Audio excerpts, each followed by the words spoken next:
Ma'am यहाँ पे देखिए,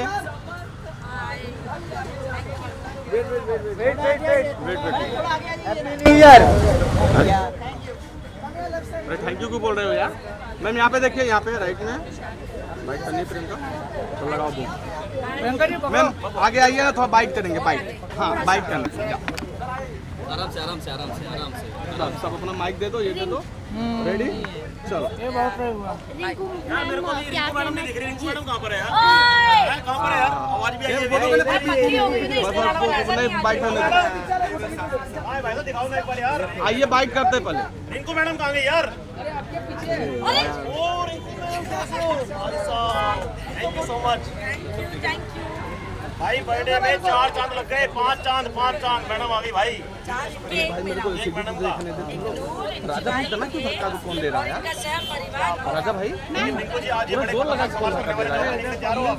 भाई रिंकू मैडम से करोगे टैग जवाब मिलेंगे भाई।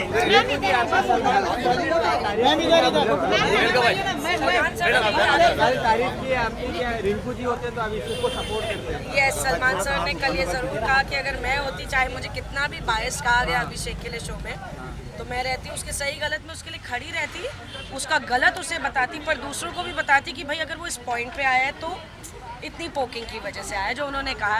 ये सवाल मुनव्वर से भी पूछा सलमान सर ने कि भाई तुमने सपोर्ट क्यों नहीं करा? रिंकू मैडम होती तो मैडम करती बड़े लेवल पे। मुनव्वर से भी पूछा गया भाई तुमने सपोर्ट क्यों नहीं करा, जबकि करना चाहिए था। और अभिषेक ने सही करा, उसकी जगह कोई और होता तो 10-12 रैपटे पड़ जाते भाई सब तक।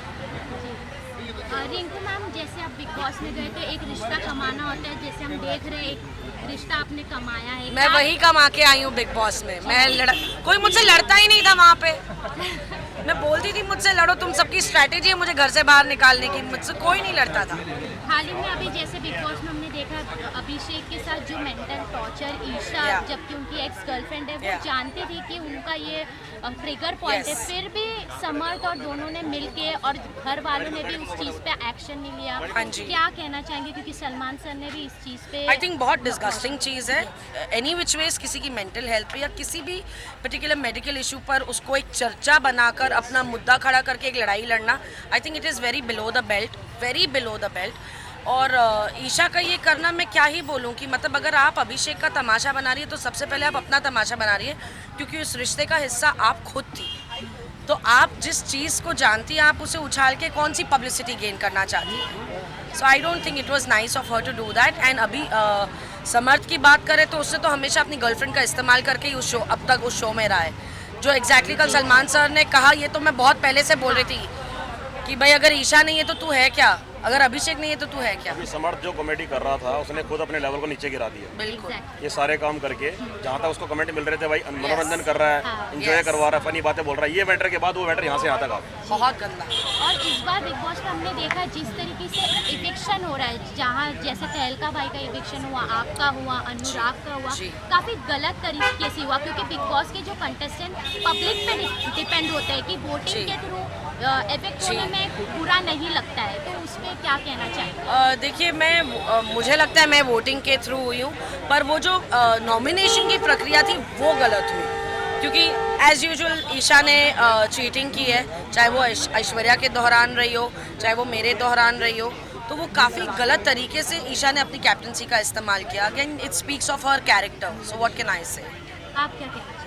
मैडम जो कह रही है सही कह रही है, ये कहना चाहूँगा। मतलब अगर वो फेयर तरीके से भी होता कि फेयर तरीके से भी मेरा नाम है, मुझे कोई प्रॉब्लम नहीं है, पर सिर्फ मेरा नाम आके फिर वो कार्य रद्द हो गया, क्योंकि ईशा अगर वो 4 बार भी फ़ोन उठता तो भी बोलती समर्थ ने उठाया।